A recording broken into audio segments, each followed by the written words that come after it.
दोस्तों नमस्कार और संभावना से मैं प्रशांत। खैरागढ़ विधानसभा में उपचुनाव होना है। विधायक देवव्रत सिंह के निधन के बाद अब खैरागढ़ विधानसभा में उपचुनाव होना है और आज हम खैरागढ़ विधानसभा क्षेत्र के अतरिया में आए हैं। विधानसभा क्षेत्र का अतरिया एक बड़ा इलाका है और आज हम यहाँ पर एक होटल में पहुँचे हैं। होटल में आज हम ग्रामीणों से चर्चा करेंगे कि यहाँ पर किस तरह से ये लोग सोचते हैं और इनकी क्या मंशा है, कैसे प्रत्याशी हो, किस तरह से वो पहले विधायक को देखते रहे हैं और अब आगे किस तरह से ये लोग इनका रुझान क्या है, किस तो रहेगा। दादा आपके नाम? गहना रामपाल। का देखो कैसन प्रत्याशी होना चाहिए आपके बीच, कौन अच्छा प्रत्याशी रही? हमारे यहाँ ऐसे प्रत्याशी योग्यता प्रत्याशी होना, जातिवादी नहीं होना। और दूसरा है अभी जातिवाद में अपना मंडला से दिए थे जनपद में, वो अपना जमानत नहीं बचा पाया, इस कारण से अपने योग्यता। उसका नाम शैलेश कांग्रेस से लड़े थे, उसको जमानत नहीं बचा। शैलेश जीतेगा? नहीं कौन लोधी लड़े, लोधी वर्मा का जमानत नहीं बचा। यहाँ बता रहे हैं कि अभी जिनको लड़ाए थे उनका जमानत नहीं बचा है। अलग तरह से ये प्रत्याशी चाह रहे हैं कि जाति के प्रत्याशी नहीं होना चाहिए। आगे एक साथी और है हमारे साथ, हम होटल में और भी जो लोग आए हैं उनसे भी बात करते हैं कि वो किस तरह से सोचते हैं। आपके क्या नाम है? नहीं बोलो यार। आप? विनोद पाल। विनोद पाल जी, आप बताओ कि कैसन प्रत्याशी आपके बीच होना चाहिए अभी? पद्मा देवी सिंह को टिकट मिलना चाहिए देवव्रत के निधन के बाद, तभी जीत पाएगा, नहीं दूसरा नहीं जीत पाएगा। भाजपा से कौन अच्छा उम्मीदवार हो सकता है? भाजपा का नहीं है ना, भाजपा का नहीं है नामो निशान यहाँ इस क्षेत्र में। आपका क्या नाम है? उमेश कुमार वर्मा। अभी कौन अच्छा प्रत्याशी हो सकते है खैरागढ़ के लिए और कौन जीत सकते है?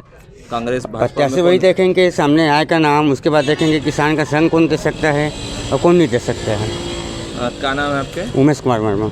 उमेश वर्मा जी का कहना है कि प्रत्याशी सामने आएंगे, उसके बाद तय करेंगे कि किसको साथ देना है, कौन नहीं, किनको नहीं देना है, कौन किसान का साथ देता है।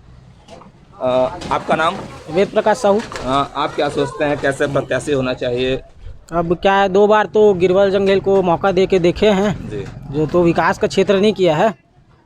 और बाबा भैया तो बहुत विकास किए हैं क्षेत्र का, तो एक बार पद्मा देवी को मौका मिलना चाहिए और खैरागढ़ को शिक्षित पढ़े लिखे विधायक मिलना चाहिए जो क्षेत्र के विकास कर सके।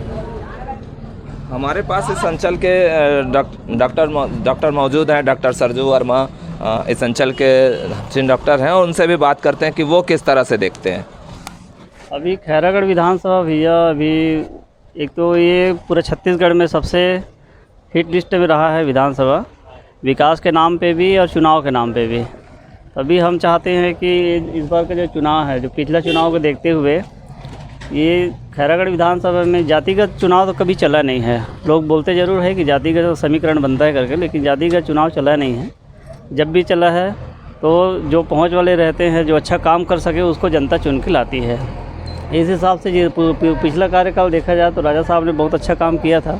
इस बार भी सामान्य सीट घोषित होना चाहिए और सामान्य सीट में योग्य व्यक्ति को देना चाहिए टिकट, जो वाकई में क्षेत्र का विकास कर सके और जातिगत से दलगत से ऊपर उठ के जनता के सेवा कर सके।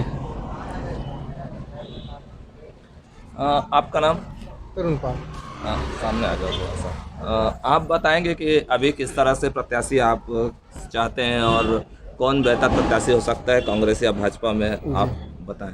अब वो सामान्य सीट है तो एक बार सामान्य होना चाहिए। कौन बेहतर प्रत्याशी हो सकता है?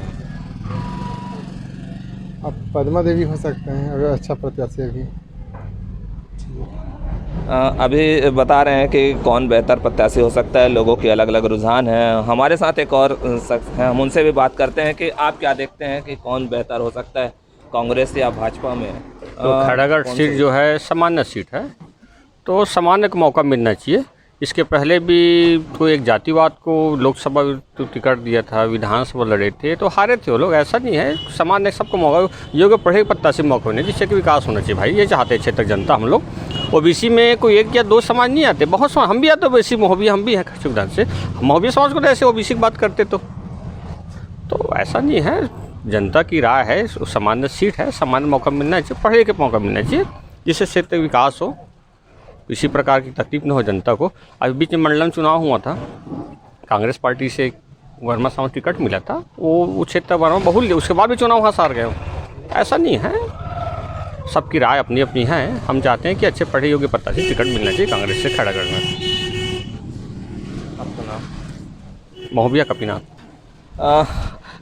अतरिया वासियों पे जो हमने अलग अलग मतदाताओं से रुझान जानने की कोशिश की, मतदाताओं का मानना है कि दलगत जाति की राजनीति नहीं होनी चाहिए। खैरागढ़ सामान्य सीट है, सामान्य प्रत्याशी होना चाहिए।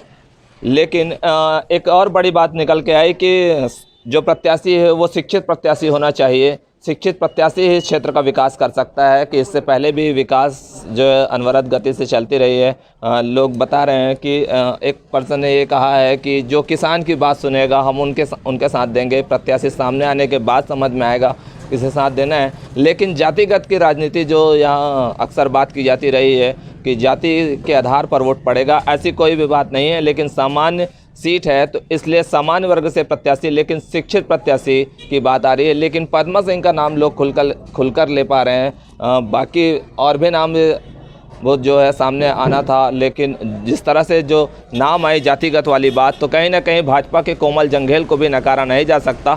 उनकी भी दावेदारी तगड़ी दावेदारी रही है और भाजपा के कोमल जंघेल को भी एक मजबूत दावेदार के रूप में देख सकते हैं। लेकिन जिस तरह से बात जाति की बात आती है तो ऐसे में मुश्किल का सामना जो है अदर लोगों को करना पड़ सकता है। दूसरी पार्टी को जिस तरह से जाति की अगर बात आती है तो सामान्य वर्ग से पद्मा सिंह का नाम प्रमुखता से ये लोग ले रहे हैं। धन्यवाद।